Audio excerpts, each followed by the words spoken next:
என்கிட்ட ரோசாப்பூ மனம் வீசும் காஸ்ட்லி காத்து இருக்கு, குழு குழுன்னு இருக்கும் இமயமலை காத்து இருக்கு, முண்டி அடிக்கும் மும்பை காத்து இருக்கு, டெல்லி காத்து இருக்கு, ஏன் சிங்கார சென்னை காத்து கூட இருக்கு.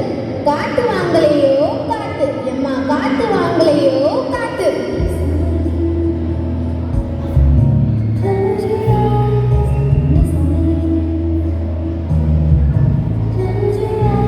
இதோ காத்து வந்துருச்சு. இந்த காத்துக்காக தானே காத்திருந்தேன். என் பேர் நான் வீரப்பன். எங்க ஆத்தா நான் வீரமா இருக்கணும்னு எனக்கு வீரப்பன் பேர் வச்சுச்சு. ஆனா இப்ப மூச்சியோட கூட காத்து இல்லாம நாரப்பனா இருக்கேன். விட்டா இப்படியே பேசிக்கிட்டே இருப்பீங்க. சரி, நான் போய் காத்து வாங்க போறேன். ஓடி ஓடி வாங்க, நாம போகலனா அம்புட்டு காத்தையும் அந்த கண்மணியே வாங்கிடுவா. காத்தம்மா காத்தம்மா, காத்து எம்பிட்டு. எம்மா பல பலன்னு பேசுறது நேரம் இல்லை. வெட்டு ஒன்று துண்டு ரெண்டுன்னு சொல்றேன். இந்த காத்து வெறும் 50,000 மட்டும்தான். என்னது 50,000? இது நல்ல சுத்தமான காத்துமா. இதுக்கு 10 நாள் கேரண்டி, 5 நாள் வாரண்டி. சும்மா மூக்குல வச்சு வச்சு எடுத்தோம்னா 1 மாசம் தாங்கும். நம்ம குழந்தைலாம் இப்படி சிரிப்பா சிரிக்குது. காலைல சொகுசா போகணுமா, குழுகுலோடு ஏசில தூங்கணுமா, இதுக்கெல்லாம் ஆசைப்பட்டு நச்சுக்கோவே காத்துல கலந்து விட்டாச்சு. காரும் ஏசியும் ஓடணும். காத்து நமக்கு அத்தியாவசியம். புரிஞ்சுக்கிட்டீங்களா?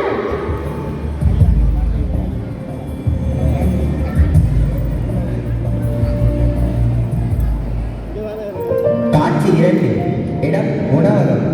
மாத்திரை உணவை உண்ணும் அவலம். கிடைக்கும் கிடைக்கும் கிடைக்கும். இங்கு சத்தான உணவு மாத்திரை கிடைக்கும். நீங்க என்னென்ன மாத்திரை எல்லாம் சாப்பிட்ருக்கீங்க? இட்லி மாத்திரை, சாம்பார் மாத்திரை, சட்னி மாத்திரை, ஏன் வடை மாத்திரை கூட சாப்பிட்ருக்கீங்க. ஆனா எல்லாம் கலந்த ஒரு மாத்திரை, ஃபுல் மீல்ஸ் மாத்திரை சாப்பிட்ருக்கீங்களா? சாப்பிட்ருக்கீங்களா? ஒன்று போட்டால் போதும், வயிறு சும்மா கும்மன்னு இருக்கும். இதுல ஒரு 10 மாத்திரை கொடுங்களேன். ஒரு மாத்திரை 4,000 ரூபாய். ஒரு மாத்திரையே 4,000 ரூபாய்னா அப்போ 10 மாத்திரை 40,000. அதிக மகசூல் வரணும்னு விவசாய நிலத்துல பூச்சிக்கொல்லி மருந்து கொட்டுன்னு கொட்டுனாங்க. தோப்பு துறவுன்னு எதையும் விடாம நெகிழியாட நினைச்சாங்க. ஒழுங்கா விவசாயம் பண்ணியிருந்தா எதுக்கு இந்த நிலைமை? சுத்தம் சோறு போடும்னு சும்மாவா சொன்னாங்க? காட்சி 3. இடம் காளையின் வீடு. செவ்வாய் கிரகத்துக்கு பயணம்.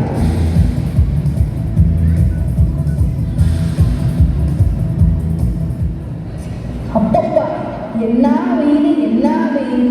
தலையை வெடிச்சு செதறிட்டு போல இருக்கு.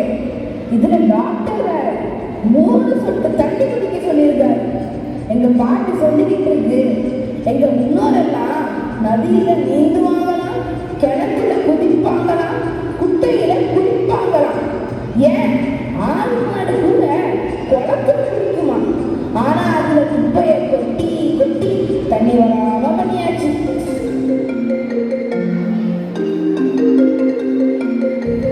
ஹலோ, டேய் தம்பி, செவ்வாய் கிரகத்துல இருந்து உன் அக்கா பேசுறேன்டா.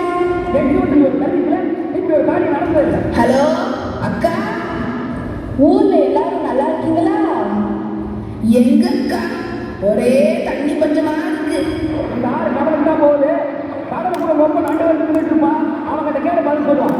இதுக்கு தான் நான் அப்பவே சொன்னேன் செவ்வாய் கிரகத்துக்கு வாங்கடான்னு. கேக்குறீங்களா நீங்க? இதோ ராக்கெட்டை பிடிச்சி ராத்திரியே வந்துடுறோம். இது உலக நடிப்புடா சாமி. ஏங்க, நம்ம ஊர்ல புதுசா சுவாமிஜி வந்திருக்காரா? அவர் சொல்றது எல்லாமே நடக்குதான். நம்ம செவ்வாய் கிரகத்துக்கு போகிறதுக்கு முன்னாடி நம்ம கிழமை என்ன சொல்றதுன்னு பார்க்கலாமா?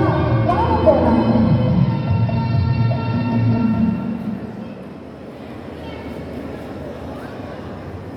காட்சி 4. இடம் சாமியாரின் மடம்.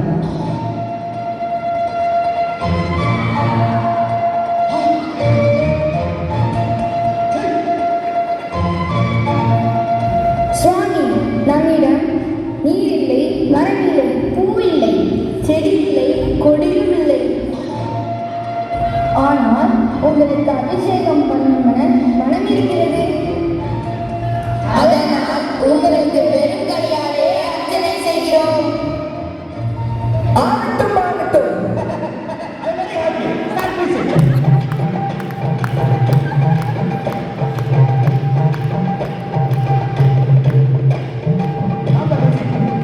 ஆமா, இன்றைக்கான யார் வந்திருக்கிறார்கள்? சுவாமி, உங்களுக்கான காளை மற்றும் அவரது மனைவி வந்துள்ளார்கள். வாச்சோம். வணக்கம் சுவாமிஜி. வந்த விஷயத்தை கூறு. சுவாமி, நாளைக்கு நாங்க செவ்வாய் கிரகத்துக்கு போறோம். எங்க ஜாதகம் எங்களுக்கு சாதகமா இருக்கான்னு கொஞ்சம் பார்த்து சொல்லுங்க சாமி. உனக்கு நேரே தண்டம். சுவாமி, நாங்கள் இன்னும் ஜாதகத்தை கொடுக்கவில்லையே. ஐயோ, மாட்டிக்கொண்டோமே. சமாளிப்போம் சமாளிப்போம். எல்லாமே ஞான ஒளியின் கண்டு. என்ன ஞானம் உண்டா? உனக்கு நேரே தண்டம், நிலத்தை தண்டம், காற்று தண்டம்.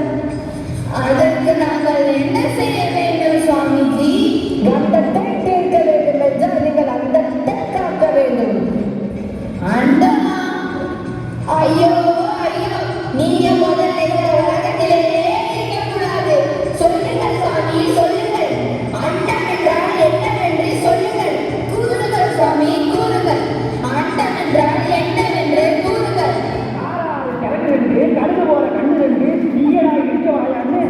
அண்டம் என்றால் உலகம். நான் கொடுக்கும் விதையை மண்ணில் ஊன்றி அதில் நீர் ஊற்றி விளைச்சலாக்குங்கள். சுவாமி, நீங்கள் விதையை கொடுத்தீர்கள், சரி. அதற்கு நீங்கள் தண்ணீரும் தந்துவிட்டால் நன்றாக இருக்கும். சித்தியா, அந்த கங்கை நீரை எடுத்துக்கொண்டு வா. இது கங்கையிலிருந்து போட்டி போட்டி எடுத்து வந்தது. கங்கை நீரில் தான் குப்பையை கொட்டி கொட்டி அசுத்தம் பண்ணிட்டாங்களே. இதை எங்கிருந்து அட்டைய கொட்டீங்க?